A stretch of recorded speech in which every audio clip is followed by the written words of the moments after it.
अस्सलाम वालेकुम नाज़रीन, मैं हूं शाहिद मित्ला और आप मेरा डिजिटल चैनल देख रहे हैं। जनरल कमर जावेद बाजवा के साथ जो मुलाकात हुई, उस मुलाकात में जो गुफ्तगू हुई इंकशाफात से भरपूर है, तारीखी इंकशाफात से पर्दा उठाया गया है। इस कॉलम का मान है नवाज शरीफ की नाअहली, इस्तीफा, डॉन लीक्स और जनरल राहील की एक्सटेंशन। मैंने सवाल किया, नवाज शरीफ को अदालत से आपने नाअहल करवाया था? जनरल बाजवा कहते, सुप्रीम कोर्ट मेरे आर्मी चीफ बनने से पहले पीटीआई के दूसरे लॉन्ग मार्च के दौरान पानामा पेपर्स पर समाअत शुरू कर चुकी थी।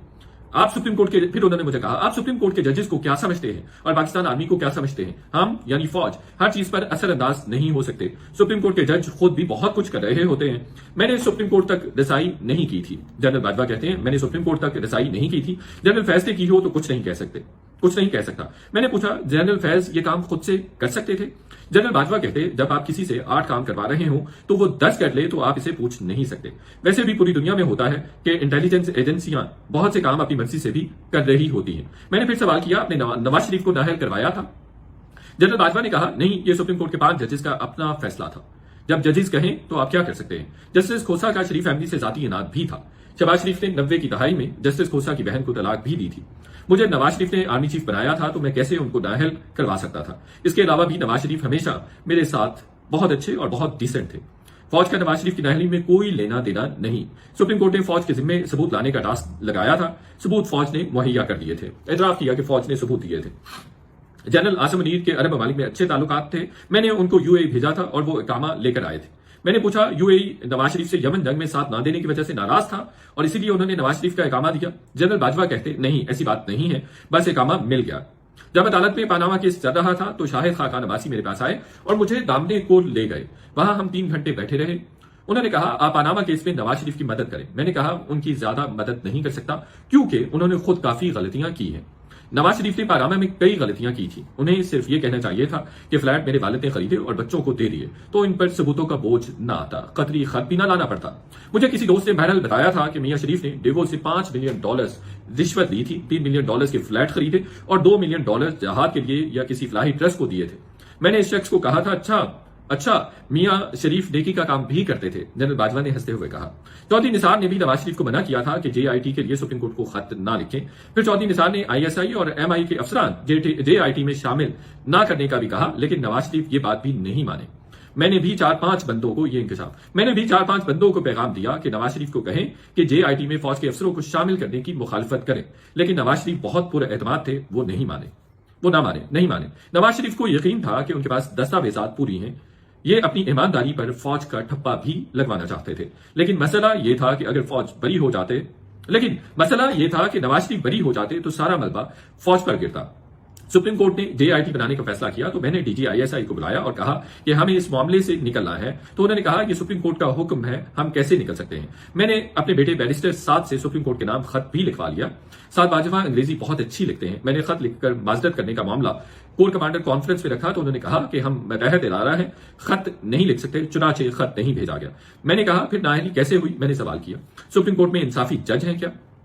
उन्होंने कहा कि हम भी तो इंसाफी थे। वैसे मैंने कोई और वर्ड यूज किया था जो सोशल मीडिया पे यूज होता है इंसाफी बहन भाइयों के लिए। इस पर उन्होंने बुलंद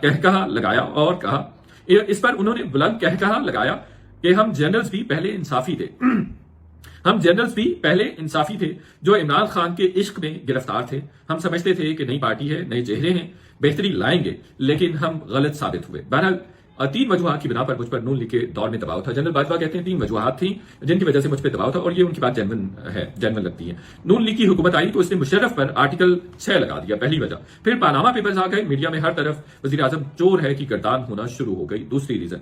फिर डॉन लीक्स का ट्वीट वापस लेने की वजह से भी फौज के अंदर से दबाव था, तीसरी वजह। डॉन लीक्स का ट्वीट वापस लेने के बाद मरियम नवाज के स्ट्रेटेजिक मीडिया सेल ने फौज की बैंड बजा दी थी कि 71 के बाद फौज की दूसरी पसपाई हुई है। इन वजूहात की बिना पर भी नवाज शरीफ की ज्यादा मदद नहीं कर सकता था। इसी दौरान सलमान शहबाज मिलने आए और सुप्रीम कोर्ट के ट्रायल में मदद की अपील की तो मैंने उन्हें कहा कि पहले अपनी बाजी को तो संभालें जिसने ट्वीट पर ऐसी की तैसी कर दी है। मैंने पूछा, शाहिद खाकान अब्बासी नून लीग छोड़ देंगे? वो कहते, जनरल बाजवा कहते, शाहिद खाकान अब्बासी नून लीग नहीं छोड़ेंगे, वो बहुत काबिल आदमी है। बतौर वजीर आजम उन्होंने जबरदस्त काम किए, वो मईशत को भी बहुत अच्छी तरह समझते हैं। डॉन लीग्स पर सवाल किया तो कहते, जब मैं आर्मी चीफ बना तो इसके बाद वज़ीर आज़म से मिलने वज़ीर आज़म हाउस गया तो इन दिनों डॉन लीग्स का बहुत चर्चा था।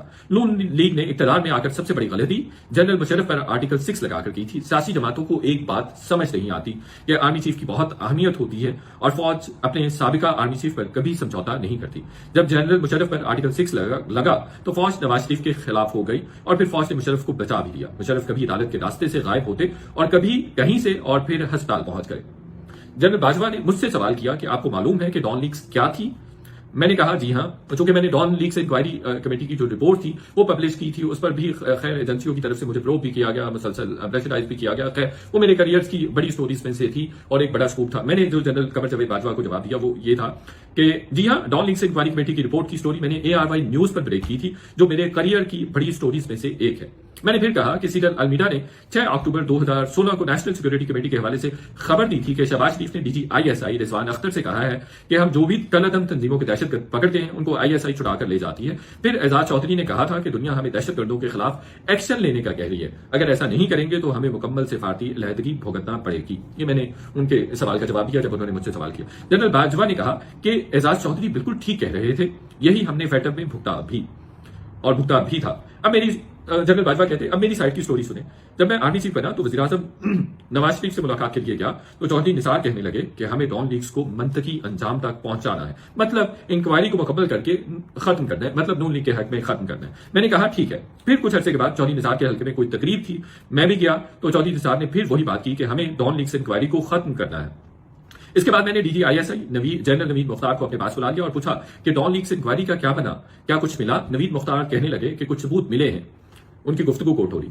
सीरियल अलमीडा ने 70 मिनट परवेज रशीद से फोन पर बात की है, लेकिन ये नहीं पता था कि क्या बातचीत हुई है। कोई सबूत इनफैक्ट नहीं थे, लेकिन ये नहीं पता था कि क्या बातचीत हुई है। इंक्वायरी कमेटी ने सीरियल अलमीडा, अजहर अब्बास, दाऊद तहसीन, तारिक फातमी और परवेज रशीद को जिम्मेदार ठहराया है। दरअसल अब ये जनरल बाजवा कह रहे हैं, वो पहले नवीद मुख्तार साहब को कोट किया गया है। दरअसल डॉन लीग्स में कुछ भी नहीं था, लेकिन जहां भी जाता तो जूनियर अफसर सवाल करते थे। इसके बाद मैंने चौधरी निसार, मतलब उनका यह था कि डॉन लीग्स कुछ भी नहीं था, आगे चल के मजीद भी इसका वजाहत आएगी कि उसमें सबूत वगैरह नहीं थे। इसके बाद मैंने चौधरी निसार, जनरल बाजवा कह रहे हैं, इसके बाद मैंने चौधरी निसार और इसहाक डार से बात की कि सहाफियों के केस CPNE को भेज देते हैं क्योंकि मैं मक्खियों के छत्ते में हाथ नहीं डालना चाहता था और बाकियों के खिलाफ इंतजामी एक्शन लेने का फैसला हुआ। फिर मैं नवाज शरीफ के पास चला गया और इन्हें कायल करने की कोशिश की। वो परवेज रशीद पर नहीं मान रहे थे। खैर फिर वो मान गए और फैसला हुआ कि परवेज रशीद और तारिक फातमी को ओहदों से हटा दिया जाएगा। सहाफियों का केस CPNE को भेजा जाएगा और बाकियों के खिलाफ महकमाना कार्रवाई होगी। इसके एक दिन बाद मैं लाहौर चला गया तो वहां पर ARY पर अचानक डॉन लीग्स का नोटिफिकेशन चलना शुरू हो गया। ARY न्यूज ने कहना शुरू कर दिया कि देखें, हुकूमत ने शरीक मुलजमान को सजा नहीं दी, हुकूमत ने अधूरा नोटिफिकेशन जारी किया था। मीडिया ने फौज पर शदीद दबाव डाला, यानी उस जो अधूरा नोटिफिकेशन था उसका शदीद दबाव डाला गया मीडिया की जानिब से, यानी फौज भी मीडिया का दबाव का असर लेती है। ये बात भी इससे वाज़ेह होती है। तो मीडिया ने फौज पर शदीद दबाव डाला। मैंने उसी वक्त जनरल आसिफ गफूर को फोन किया और अंग्रेजी में बुरा भला कहा कि इनसे कहो, हुकूमत को कहो कि पूरा नोटिफिकेशन इशू करें। जनरल आसिफ गफूर ने अपने तौर पर ही नोटिफिकेशन रिजेक्टेड का ट्वीट जारी कर दिया। यह भी बहुत बड़ा इंकशाफ है कि जनरल आसिफ गफूर ने अपनी मर्जी से डॉन लीग्स का जो नोटिफिकेशन आया था उसके जवाब में नोटिफिकेशन रिजेक्टेड का ट्वीट कर दिया था। बहरहाल आगे बढ़ते हैं। जनरल कमर जावेद बाजवा कहते हैं, इसी दिन मुझे फाटा जाना था, मैं चला गया। इसके फौरन बाद मुझे फोन आ गया कि नवाज शरीफ ने मिलना है। वज़ीर आज़म हाउस पहुंचा तो नवाज शरीफ ने मेरा बाहर आकर इस्तकबाल किया। मेरा ख्याल था कि वो गुस्से में होंगे, कुछ ना कुछ नागवारी का इजहार करेंगे, लेकिन उन्होंने कुछ भी नहीं कहा। मुलाकात के इख्तिताम पर सिर्फ इतना कहा कि जनरल साहब गुस्से में फैसले ना किया करें। मेरे दिल में आया कि कुछ गलत हो गया। 2 दिन बाद वज़ीर आज़म ने चीन जाना था। अब जनरल्स और सियासी लीडर मेरे पास आना शुरू हो गए कि ट्वीट वापस मत ले। कभी फौज ने भी कोई चीज वापस ली, मतलब हार मानी। इस दौरान ख्वाजा आसिफ भी मेरे पास आए। दीगर मुस्लिम लीगियों ने भी आकर कहा कि ट्वीट वापस ना लें, लेकिन मैं मुल्क के वज़ीर आज़म को कमतर हैसियत में चीन नहीं भेज सकता था। ऐसे वज़ीर आज़म की चीन में भला क्या हैसियत होती जिसके इख्तियार में उसकी अपनी फौज भी नहीं है, इसलिए ट्वीट वापस ले लिया। फिर कहते जनरल बाजवा कहते जनरल नवीद मुख्तार शरीफ आदमी थे, कोई ज्यादा बाख्तियार भी नहीं थे। जनरल फैज सारे काम करते थे। मैंने कहा इसकी वजह आप थे, आपकी तरफ से जनरल फैज को इख्तियार और ताकत दी गई थी। जनरल बाजवा कहते हाँ ये बात भी है, और वैसे भी हम पे इमरान खान को लाने का भूत सवार था। कहते डॉन लीग्स का इशू जनरल राहील शरीफ ने एक्सटेंशन लेने के लिए बनाया था। बहुत बड़ा इंकशाफ है।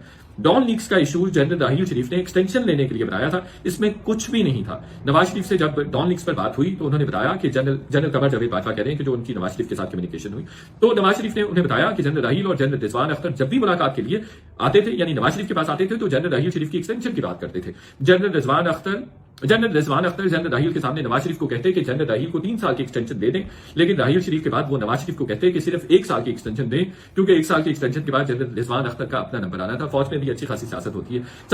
फिर मैंने सवाल किया, आपने जनरल रिजवान और आसिम बाजवा को माफ कैसे कर दिया? मेरे सामने जनरल बाजवा कहते मेरे सामने कोई भी आ जाए मैं इसे माफ कर देता हूं। मैं जनरल रिजवान को ISI से हटाकर कमान देना चाहता था, लेकिन मुझे रिपोर्ट मिली कि वो सियासत में मुसलसल मुदाखलत कर रहे हैं। वो 2-3 बार उनकी हरकतें रिपोर्ट हुई, कुछ उनकी करप्शन के भी मामला थे, तो फिर इन्हें फारग कर दिया गया। आसिम बाजवा ने माफी मांग ली थी तो इन्हें माफ कर दिया और इन्हें सदरन कमांड दे दी। Army chief general Asim Munir अक्सर कहते थे कि आप लोगों को माफ कर देते हैं, मैं किसी को माफी ना दूं। जनरल बाजवा कहते हैं कि जनरल आसिम बाजवा ने जनरल राहील शरीफ को हीरो बनने की डगर पर डाल दिया था। उनको कहा था कि मैं आपको हीरो बनाता हूं, आप करप्शन के खिलाफ नारा लगाएं। हालांकि ज़रबे अज़्म में एक गोली भी नहीं चली थी। फिर जनरल राहील शरीफ ने करप्शन के खिलाफ कैंपेन शुरू कर दी। पानामा आने के बाद इस कैंपेन की वजह से भी मुझ पर दबाव था। पानामा के ट्रायल के दौरान मैंने शुजात अजीम और चौधरी मुनीर को पैगाम देकर नवाज शरीफ की तरफ भेजा कि वो इस्तीफा दे दें, नाअहल होने से बच जाएंगे। 1-8 साल के बाद इलेक्शन है तो वो दोबारा भी वज़ीर आज़म बन सकते हैं। मेरी तरफ से ये बहुत मुखलसाना तजवीज़ थी, क्योंकि मुझे नून लीग के हमदर्दों की जानिब से बार बार अप्रोच किया जा रहा था। शुजात अजीम और चौधरी मुनीर ने फवाद को बताया और फवाद हसन ने नवाज शरीफ को इस्तीफा देने पर कायल कर लिया था। ये बहुत बड़ा इंकशाफ। नवाज शरीफ इस्तीफा देने पर रजामंद हो गए, लेकिन ऐन वक्त पर मरियम नवाज ने उन्हें मना कर दिया। ये मुझे बताया गया था। जनरल बाजवा कहते हैं ये मुझे बताया गया था, इत्तला दुरुस्त है या नहीं इसका मुझे नहीं पता। इंसान के लिए कल के लिए, फिर जनरल बाजवा गोया हुए, इंसान के लिए कल की लड़ाई के लिए आज जिंदा रहना जरूरी है, जितने के लिए एक कदम पीछे भी हटना पड़ता है, जो नवाज शरीफ ने नहीं किया। शुजात अजीम मेरे ससुर के दोस्त थे और चौधरी मुनीर भी मेरे ससुर के दोस्त बन गए। इस तरह दोनों से मेरा ताल्लुक बन गया। नवाज शरीफ से पिछले 4-5 सालों से कभी फोन पर बात हुई न मुलाकात। सिर्फ कुलसूम नवाज के इंतकाल पर मैंने उनसे फोन करके ताज़ियत की। मैंने फिर सवाल पूछा, मैंने पूछा कि मरियम नवाज को आपने रिहा करवाया था कि अभी तो रिहा करवाया था? उन्होंने जवाब दिया नहीं, मरियम नवाज के खिलाफ भी केसेस कमजोर थे। मरियम नवाज से आखिरी मुलाकात वज़ीर आज़म हाउस के इशारिया में हुई थी, यानी जब नवाज शरीफ वज़ीर आज़म थे तब हुई थी। तब कुलसूम नवाज भी जिंदा थी। इसके बाद कभी मरियम नवाज से मुलाकात नहीं हुई। तो ये तीसरा कॉलम है, इंशाल्लाह ये जारी है। इसके मजीद भी एक साथ आएंगी, किस्तें आएंगी और इसके मजीद कॉलम्स भी आएंगे। आप देखते रहिए। आपसे रिक्वेस्ट है कि चैनल को सब्सक्राइब करें। शुक्रिया।